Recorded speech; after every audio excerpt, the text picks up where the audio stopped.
Le réchauffement planétaire provoqué par l'homme n'est plus une simple théorie sur le climat. C'est devenu l'une des causes politiques et morales emblématiques de notre époque. Pour ses défenseurs, le temps des débats est révolu. Toute critique, même la plus rigoureuse scientifiquement, serait illégitime, voire dangereuse.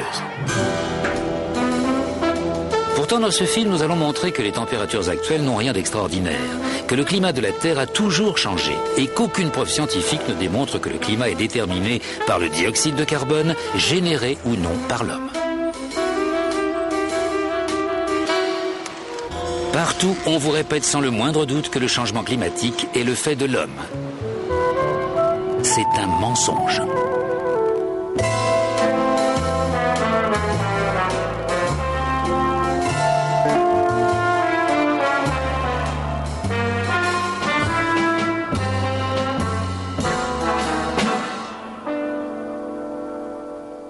Quand on me dit « je ne crois pas au réchauffement planétaire », je réponds « moi si, mais je ne crois pas que le CO2 produit par les hommes en soit la seule cause ». Si vous m'aviez posé la question il y a quelques années, je vous aurais dit c'est le CO2. Pourquoi? Parce que, comme tout le monde, j'écoutais ce que disaient les médias. Les nouvelles du réchauffement planétaire provoqué par l'homme dont les médias nous inondent semblent chaque jour plus extraordinairement apocalyptiques. Et malgré tout, un certain nombre d'éminents spécialistes du climat affirment aujourd'hui que cette théorie n'a tout simplement aucun sens. Il y a eu des périodes dans l'histoire de la Terre lors desquelles la quantité de CO2 était 3 fois plus élevée qu'aujourd'hui, 10 fois plus élevée même. Si le CO2 avait un effet aussi capital sur le climat, ça apparaîtrait sur la courbe des températures. Si on analyse le climat à l'échelle géologique, on n'accordera jamais au CO2 une influence aussi importante. Aucun changement climatique majeur de ce dernier millénaire peut s'expliquer par le CO2. On ne peut pas dire que le CO2 est à l'origine des variations climatiques, il ne l'a jamais été. J'ai souvent entendu dire qu'il y avait un consensus de milliers de scientifiques sur la question du réchauffement planétaire, selon lequel les hommes seraient en train de causer un changement catastrophique du système climatique. Eh bien, moi, en tant que scientifique, je pense que c'est faux. Le réchauffement climatique provoqué par l'homme n'est pas une théorie scientifique ordinaire. Elle est soutenue par un organisme politique puissant de l'ONU, le GIEC, le groupe d'experts intergouvernemental sur l'évolution du climat. Le GIEC, comme tout autre organisme de l'ONU, est politique. Les conclusions de ces rapports sont influencées par la politique. Prétendre que le GIEC rassemble les 1500 ou 2500 meilleurs scientifiques du monde est faux. Il suffit de regarder les biographies de ses membres. Tous ne sont pas scientifiques. Pour faire monter le nombre à 2500, ils ont dû faire appel à des réviseurs, à des fonctionnaires, etc., à tout ce qui leur passait sous la main. Et ils n'ont demandé l'accord de personne. Beaucoup, d'ailleurs, ne sont pas d'accord. Je connais un certain nombre de personnes, de vrais spécialistes, qui, n'étant pas d'accord avec la polémique, ont démissionné et qui, malgré tout, sont restés dans la liste des auteurs et sont entrés parmi les fameux 2500 meilleurs scientifiques du monde. Voici l'histoire d'une théorie sur le climat qui s'est transformée en idéologie politique. Je n'ai plus envie de parler de mouvement écologiste parce que c'est devenu un mouvement d'activisme politique très influent sur le plan international. Voici comment tout un domaine de la science a été dénaturé. Les scientifiques du climat ont besoin qu'il y ait un problème s'ils veulent qu'on finance leurs travaux. Nous avons tout intérêt à provoquer la panique pour que de l'argent soit investi dans les sciences du climat. La chose à ne surtout jamais dire, c'est peut-être qu'il n'y a pas de problème. On nous dit de nous inquiéter car le climat mondial est en train de changer. Mais le climat mondial n'a jamais cessé de changer.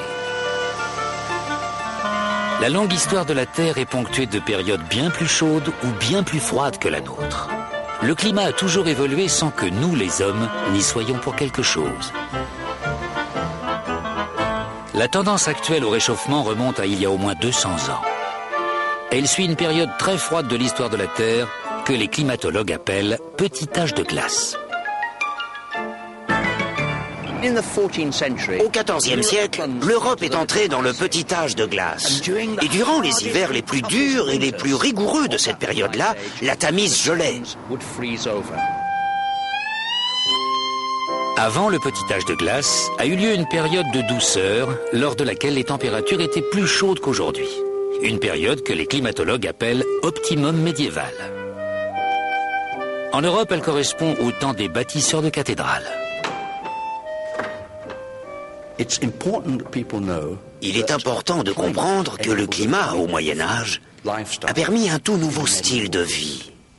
De nos jours, on s'imagine que le réchauffement aura des conséquences apocalyptiques, mais en fait, quand on décrit cette période médiévale de chaleur, elle est toujours associée à la richesse. En remontant encore le temps, au-delà de l'optimum médiéval, on découvre d'autres périodes chaudes, dont une très longue durant l'âge de bronze et l'âge de pierre, que les géologues appellent optimum climatique Holocène.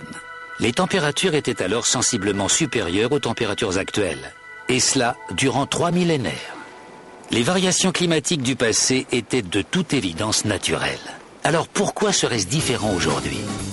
Selon la théorie du réchauffement planétaire généré par l'homme, le dioxyde de carbone émis par l'industrie fait grimper les températures. Mais qu'est-ce qui le prouve ? Quiconque affirmant que le dioxyde de carbone est le responsable majeur du réchauffement planétaire du XXe siècle n'a pas vu les chiffres élémentaires. Au début du XXe siècle, la majeure partie du monde se trouve dans l'ère pré-industrielle. Très peu de gens ont une voiture ou même l'électricité. L'industrie est encore assez primaire, réduite à quelques pays et paralysée par la crise économique. Mais après la Deuxième Guerre mondiale, tout change. On commence à produire en masse pour un marché international des biens de consommation tels que les réfrigérateurs, les machines à laver, les téléviseurs et les voitures. Pour désigner cette explosion de l'activité industrielle, les historiens parlent des 30 glorieuses. Dressons un parallèle avec l'évolution de la température. Ces 150 dernières années, la température de la planète a augmenté d'un peu plus d'1 demi-degré Celsius. Mais curieusement, ce réchauffement a principalement eu lieu au début du XXe siècle, entre 1905 et 1940. Au moment où la production industrielle était relativement faible. Puis après 1940, le climat s'est rafraîchi. Voici un relevé des températures de l'Arctique au cours du XXe siècle. Durant le boom économique de l'après-guerre, les températures s'effondrent. Et paradoxalement, elles cesseront de décroître seulement lors de la crise économique des années 1970. La quantité de CO2 a commencé à augmenter de manière exponentielle aux alentours de 1940. Mais à cette époque, la température a commencé à baisser et cela a duré jusqu'en 1975. Le rapport est donc inversé. Quand le CO2 augmente rapidement, la température baisse. On ne peut donc pas dire qu'ils évoluent dans le même sens. La température a augmenté sensiblement jusqu'en 1940, quand la production humaine de CO2 était relativement basse. Puis, dans les années d'après